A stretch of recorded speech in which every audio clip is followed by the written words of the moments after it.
When I look back now, it's clear that I was always on a path I didn't recognize at the time. I embraced Islam when I was 18 years old. Before that, I lived the typical life of a teenage girl in the West. I went out a lot. I went to clubs. I drank alcohol. I smoked. I studied at college. And I thought that was just what life was supposed to be. Most of my friends back then were Muslim, and I think that had a huge impact on the direction my life eventually took, without me realizing it at the time. I had two close Muslim friends. One of them was born Muslim, and the other had recently converted to Islam. I was the only one who didn't dress modestly. One of them wore the hijab. The other didn't. I remember this so clearly, especially when Ramadan would come around. They would fast, and I just couldn't understand it. I would think, how do they do that? How can they handle being hungry all day? From a non-Muslim perspective, it just seemed like they were starving themselves for no real reason. It felt so strange to me. One day, my Muslim friend's family invited me to their home for iftar. I wasn't fasting, but they still wanted me to come and see what it was like. I didn't want to be rude, so I agreed, more out of politeness and curiosity than anything spiritual. I went with an open mind. I had been baptized as a child, but I never grew up in a truly religious environment. Faith wasn't really a part of our daily life. When I sat with her family that evening, surprised, I was amazed. There was so much food on the table. And yet what struck me the most was not the food itself, but the atmosphere. They were so happy, so content, so at peace. They stood up to pray together, and I watched them with a kind of quiet shock. I couldn't understand how they believed so strongly in something they couldn't see. A God who motivated them to fast all day and still be so grateful. My friend tried to explain it to me. She told me that fasting wasn't just about not eating and drinking. It was about self-discipline, controlling your desires, feeling the struggles of the poor, and connecting deeply with God. It was the first time anyone had explained Ramadan to me like that. After that evening, I went back to my normal life. I drifted away from my Muslim friends and, over time, stopped thinking seriously about what I had seen. I pushed it to the back of my mind. After finishing college, I moved on to university. At university, I didn't really have many Muslim friends. There was only one girl I knew who had recently converted to Islam. But Islam itself didn't play any real role in my life at that point. I lived like any ordinary English girl. I studied, went out with friends, worked, and tried to build my future. On the surface, everything seemed normal.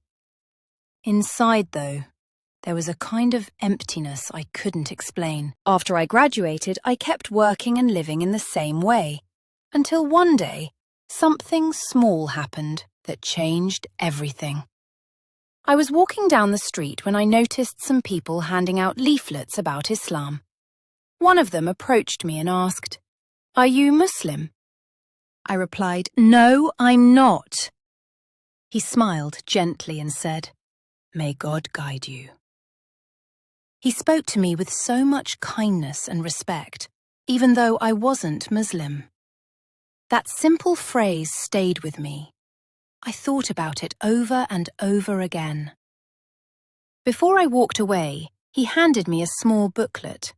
I still have it to this day. I used to read that booklet secretly in my room at night, after everyone had gone to sleep.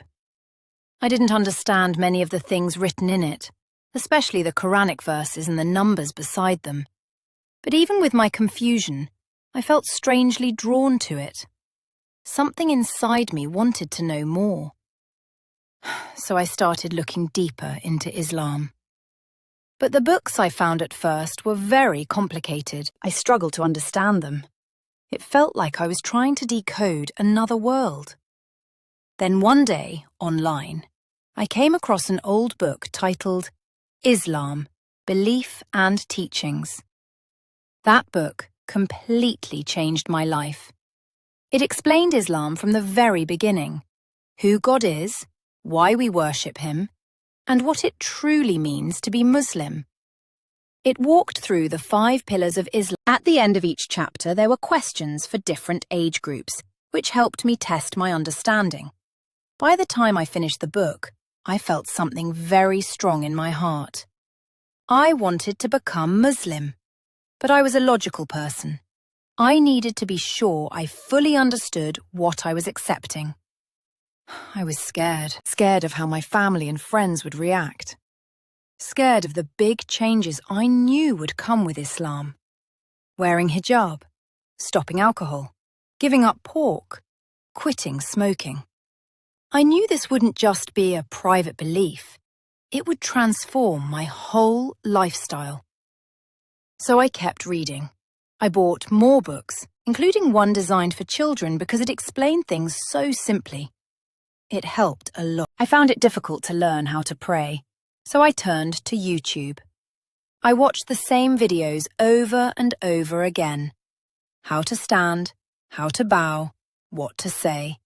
Until slowly, bit by bit, it started to make sense. With time, my heart felt ready. I finally reached the point where I knew. This is the truth. I want to be Muslim. When I eventually took my Shahada and officially embraced Islam, I felt an overwhelming joy. It was like a spiritual high, a sense of inner ecstasy. I felt as if I was inside a beautiful, protective bubble that no one could burst. At the same time, though, I was alone. I didn't have many Muslim friends around me. I didn't have a community. So I began searching online for Islamic classes, especially for new Muslims. That's when I found an advertisement for a course called Steady Steps, designed specifically for new converts. I reached out to the woman in charge and signed up. When the day of the first session came, I was terrified. I sat in my car outside the building for about 15 minutes, frozen with anxiety. Part of me wanted to leave. But eventually, I gathered my courage and went in. I walked in wearing ripped jeans, a loose jacket, and a loosely wrapped hijab that I didn't even know how to fix properly. I felt completely out of place. But the sisters welcomed me with such warmth. Even so, I was still shaking inside. We began with a simple introduction round to break the ice. They asked me, "When did you accept Islam?" And in that moment I realized my real journey into Islam was just beginning. As the sessions went on, we shared stories, our struggles, our fears, our small victories. By the end of that first class, I was incredibly happy, almost glowing. I had finally found people who understood, people who had walked the same path. Some of them had families who were unhappy about their Islam. Some had entered Islam because of their partners. Each story was unique and sometimes very strange, but all of them were deeply moving. Those classes became my lifeline. Even now, almost 2 years later, I still attend. No matter how bad my week has been, I go on Saturday and leave feeling lighter, saying to myself, Alhamdulillah, praise be to God.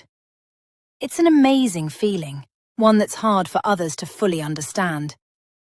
New Muslims go through a whirlwind of emotions: joy, fear, loneliness, hope, confusion. I used to get nervous even on my way to those classes, wearing my hijab in public. If I saw a Muslim walking toward me, I would panic inside, afraid they might greet me with As-salam alaikum, and I wouldn't know how to respond properly.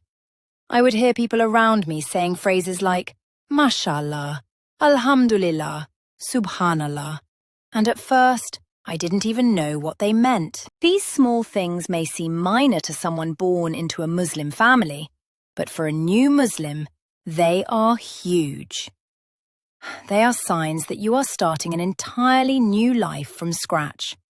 For someone who has just embraced Islam, it truly feels like being a child again, learning how to speak, how to behave, how to worship, how to see the world. It's not just a change of religion.